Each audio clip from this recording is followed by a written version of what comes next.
नमस्कार जय जगन्नाथ। सर्वप्रथमे समस्त दर्शक बंधु मान स्वागत जनाई मु गौरीशंकर आरंभ करुँच आज कार्यक्रम। आज विषय मो पाखे मो माँ अच्छी।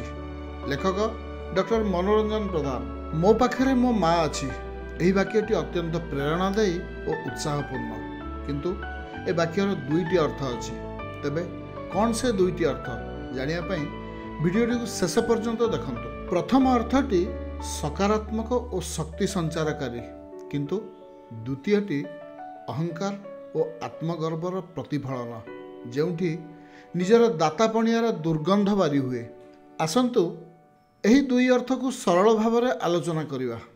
जेतेबेले संतानटी दृढ़तार सहित कहे मो पाखरे मो माँ अच्छी, यार अर्थ मो माँ हेउची मोर शक्ति और सामर्थ्य। जेहेतु से मो पाखे पाखे अच्छी, तेणु कौनसी दुष्ट बा आसुरिक शक्ति मोर किछि करि परिबे नाही, कारण तार पणतकानी मो पई सुरक्षा बलय, तार स्नेह बल हाथर स्पर्श मो पई संजीवनी।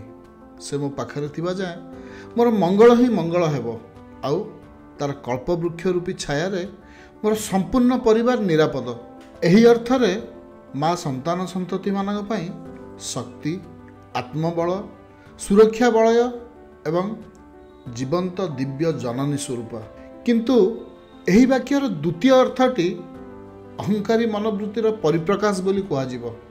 ए दृष्टि मो पाखरे माँ अच्छीर अर्थ मु माँ को रखिछि बा मो पाखरे माँ रहुछि। आहुरी सरल भाव में कहले वृद्ध काल मु माँ को रखिछि, अन्य माने ताकू रखु नाहंती, किंतु मु रखिछि। किंबा केतेबेले परिवार सदस्यों संबंधी मानक प्रश्नर उत्तर देवाक जाई जानतारे बा अजाणतारे कहू कि स्त्री पिला छुआंक सह मो माँ पाखेरे रहुछि बा मु माँ को रखिछि। तेबे प्रश्न हेउछि आमे माँ को रखिछे ना माँ पाखेरे रहुछे ना से आमको रखिछि। माँ सुस्थ और सुरक्षित भाव में आमको संसार को आनी नथिले ताकू आमे रखिबार सुजोग पाई थांते कि? आज आमे जो रोजगार करुचे एवं से टंकारे माँ को रखीचे बोली प्रत्यक्ष बा परोक्ष रे अहमिका प्रदर्शन करुचे, से रोजगार कौन माँ को दान नुहे कि? माँ स्तन्यपान करि नथिले आमे एते स्वास्थ्यवान हेई पारि थांते कि?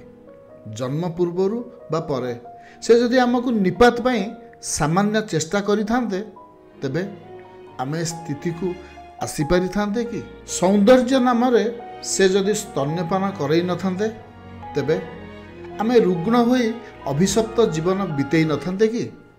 निजर सुख और आनंद को भूली आमको बड़ करि नथिले आमे आज एभली कहिबाकू साहस करंते कि? अर्थात आज आमे जहाँ अछु सेथिपई माँ का अवदान, समर्पण और बलिदान रहिछि। तेणु मो पाखरे माँ रहुछि बा मु माँ को रखिछि न कही मु माँ पाखरे रहुछि कहले अत्यंत युक्तियुक्त, शिक्षणीय और आत्मसंतोष होई पारंतानी कि? विचार आपणकर। किंतु आजी परिस्थिति अत्यंत प्रतिकूल। वृद्ध समय रे माँ बाबा अत्यंत अवहेलित और पिलामानक दया तथा करुणार पात्र। अनेक समय रे सेमाने निर्यातित बा प्रत्याखित। अनेकंक पई सेमाने एक बोझ बा अलोड़ा। ए संबंध रे सामाजिक गणमाध्यम रे अनेक थर प्रकाशित गोटे हृदय विदारक स्थिर चित्र मन पड़ुछि। चित्र रे दुईटी दृश्य दर्शा जाइछि। प्रथम तथा उपरी भाग रे थिबा स्थिर चित्र रे माँ अल्प वयस्का और दुई संतान छोट अछंती।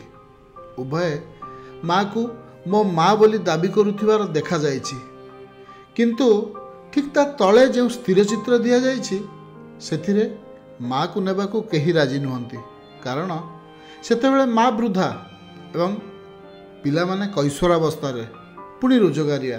अर्थात पिला बेले आवश्यक थिबा हेतु माँ उभयंकर प्रिय। तेणु उभयंक भितरे प्रतियोगिता और प्रतिद्वंदिता। किंतु पिलामानक खुशी पाई माँ जेतेबेले सर्वस्व त्याग करी दुर्बल वृद्धा अवस्था रे पदार्पण करिसेंती सेतेबेले से समस्तों पई अलोड़ा, अदरकारी और बोझ पलटि जाउछि। किंतु आमे समस्ते अनुभव करिबा उचित जे माँ सबुबेले ସନ୍ତାନର ଆବଶ୍ୟକ ନୁହେଁ, ଅନିବାର୍ଯ୍ୟ ହୋଇଥାଏ। ରୋଗ ଶଯ୍ୟାରେ ଶୋଇଥିଲେ ମଧ୍ୟ ସେ ସନ୍ତାନର ମଙ୍ଗଳ କାମନା କରେ।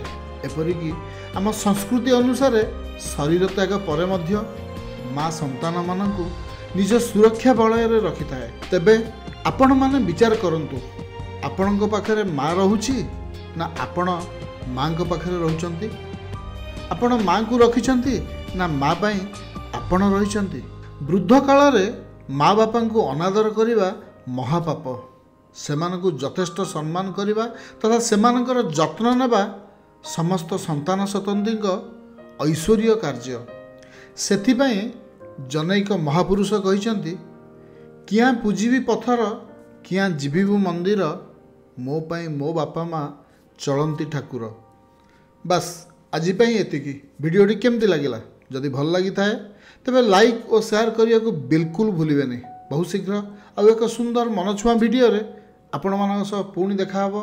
ରହୁଛି, ନମସ୍କାର।